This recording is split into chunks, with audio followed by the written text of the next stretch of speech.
They hit her with chaos, they buried her in pressure, they shattered her heart, and yet, when all the dust settled, she was still standing. Not just standing, but somehow taller, calmer, stronger. How does that happen? What's the secret to that kind of resilience?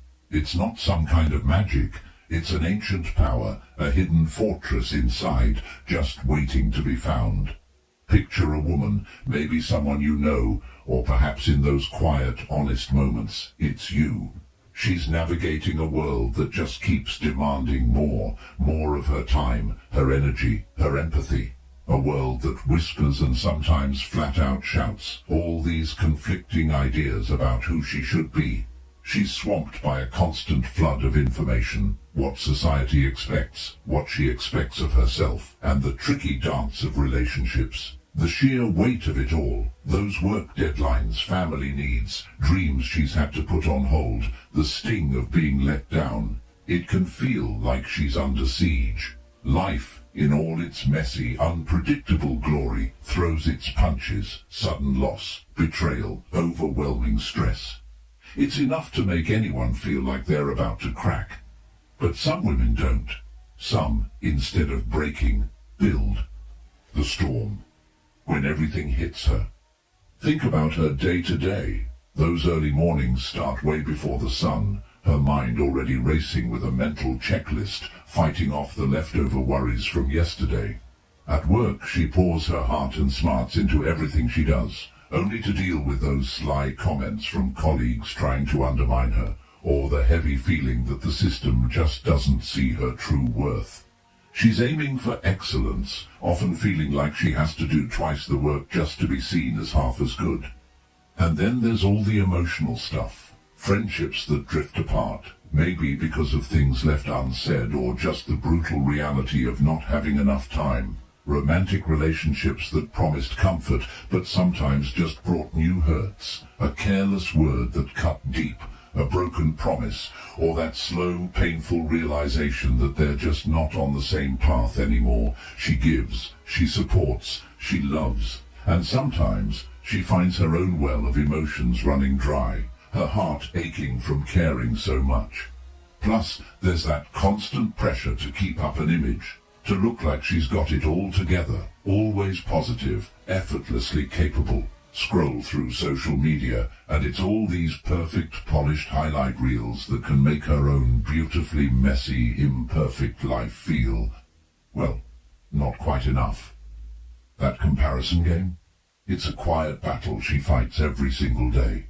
She's juggling family too, maybe aging parents, kids growing up, that whole invisible web of responsibilities that so often lands on her shoulders. Every demand is like another stone added to the load she's already carrying. And then, life throws the really heavy punches, the unexpected job loss that shakes her sense of security and who she is. The health scare that makes her face her own mortality, the kind of grief that just hollows her out, leaving an emptiness that words can't even touch.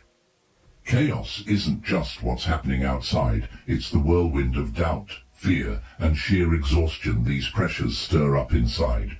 She's stretched so thin, feeling like she's about to snap. She starts questioning her strength, her worth, her ability to just keep going.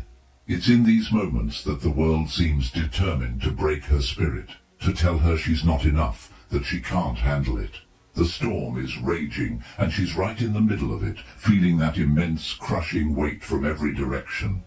The search. A glimmer of an ancient secret. In the quiet moments after a really bad storm, when the tears have dried and the immediate crisis has calmed down, a different kind of stillness can arrive. It's in this raw, vulnerable space, not in the heat of the battle, that a new feeling can start to grow.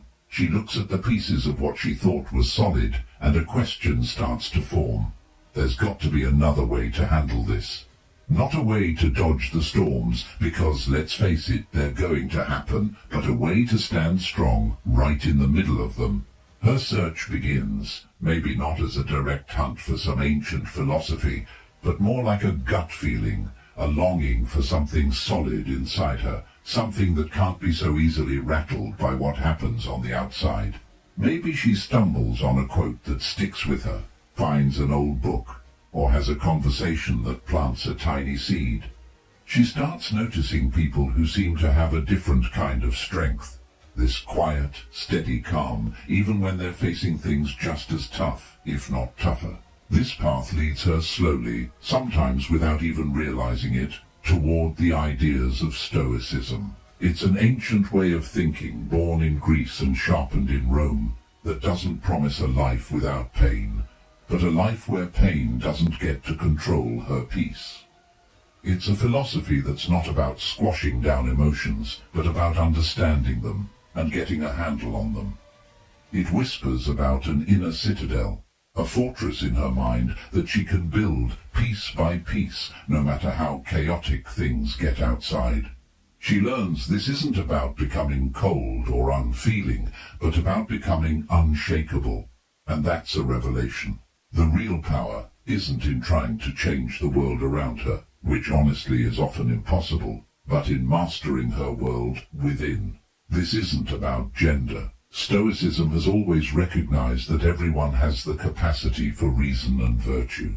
It's about her taking back her own mind, the fortress, Stoic principles for inner strength. As she digs a little deeper, she starts to get how practical and life-changing Stoicism can be. These aren't just dusty old theories. They're real tools for building her inner fortress. Principle 1. The power of perception. Mastering her inner dialogue. The first huge light bulb moment is this.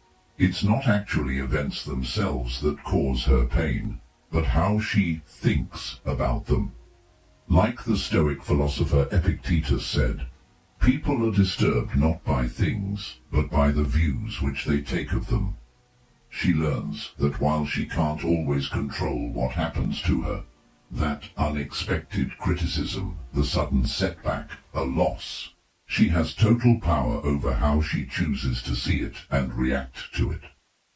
Example: a project she poured her soul into gets cancelled out of the blue. The old her might have spiraled, thinking it was all her fault, a sign she wasn't good enough. That chaotic thought, "I'm a failure," would have taken over. But the Stoic-minded woman, she pauses. She feels the disappointment, the frustration. That's totally normal. But then she separates the event, project got cancelled, from her judgment, "I'm a failure." She reframes it. Okay, the project is done.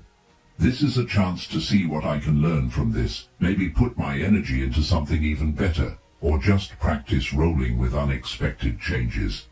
She focuses on her response, not the thing she couldn't control. This doesn't make the disappointment disappear, but it does strip away that toxic layer of self-blame, saving her energy and her sense of self-worth. Principle 2. The dichotomy of control, reclaiming her energy. This one becomes like a guiding star, putting her precious energy only into what she can actually control, her thoughts, her actions, her choices, how she responds, and learning to accept everything else. So much of what makes us anxious is stuff we can't control anyway. What other people think, things that already happened, what the future holds, the economy, even the weather. Trying to control those things is like trying to catch smoke, pointless and exhausting. Example: she's got a tough conversation coming up with a family member who's known for flying off the handle. Before, she might have spent days stressing, trying to plan out every possible scenario, worrying herself sick about their reaction. All that mental gymnastics was a total drain and didn't achieve anything. Now, using the dichotomy of control, she focuses on what she can do. Prepare her points calmly and respectfully. Choose her words carefully. Decide how she'll react if things get heated, and work on keeping her own cool. She can't control how they'll react, whether they'll understand, or what mood they'll be in. By accepting that, she goes into the conversation feeling prepared and calm instead of anxious and full of dread. The outcome might still be tricky, but her inner state isn't a casualty of their unpredictability anymore. Principle 3. Amor fati, embracing fate, even the difficult parts. This might be one of the most mind-bending and empowering Stoic ideas, not just putting up with hard times, but actually loving what happens, seeing it as raw material for her growth. Challenges aren't punishments, they're chances to practice her virtues: courage, patience, wisdom, resilience. It's about turning obstacles into fuel. Example: she gets some unexpected harsh feedback on work she was really proud of. That initial sting is definitely there. But instead of letting it turn into resentment or making her defensive, she tries amor fati. All right, this is what's happening. This criticism is here. What can I learn from it? Is there even a tiny bit of truth I can use to get better, even if it wasn't delivered well? Can I practice not letting my ego get bruised and respond with a bit of grace? This experience, no matter how unpleasant, is now part of her story, a chance to build more strength. She doesn't go looking for trouble, but when it shows up, she chooses to meet it like a sparring partner, not an enemy, knowing it can shape her into someone stronger and wiser. This way of thinking turns potential setbacks into actual stepping stones. Principle 4. Memento mori and the view from above. Living with purpose and perspective. Memento mori. Remember you will die. Sounds a bit dark, doesn't it? But it's not really about being morbid. It's a powerful reminder to live fully and with integrity, right now. It helps cut through the trivial stuff, pushing her to focus on what truly matters. And when you pair that with the view from above, a little mental exercise of imagining herself and her problems from way up high, like from space, it really helps shrink her anxieties down to their actual size. Example: she's drowning in a sea of daily tasks and societal pressures, feeling like the weight of the entire world is on her shoulders. She takes a moment for memento mori. If this were her last year or month or even day, would these specific worries feel so huge? This helps her sort out her priorities, to let go of the small, pointless battles. Then she tries the view from above. She pictures her city, her country, the earth, the incredible vastness of space. From that viewpoint, her current stress, while it feels very real to her, is just a tiny speck in a giant universe. This doesn't mean her feelings aren't valid, but it gives her some serious perspective. It allows her to tackle her challenges with a lighter heart and a clearer focus on her core values and what's truly meaningful, instead of getting bogged down in the immediate panic of little things. The transformation, the unbreakable woman emerges. By consistently trying out these principles, something really deep starts to shift within her. The chaos doesn't magically disappear from the world. The pressures don't just vanish, and heartbreaks still leave their mark. But she is different. She's no longer completely at the mercy of all those external forces. The woman who once felt so fragile now carries herself with a quiet, unshakable strength. When challenges pop up, she doesn't meet them with panic. Instead, she calmly asks herself, what can I control here? What can I learn? How can I act in a way that lines up with my values? Her emotional resilience is something you can almost feel.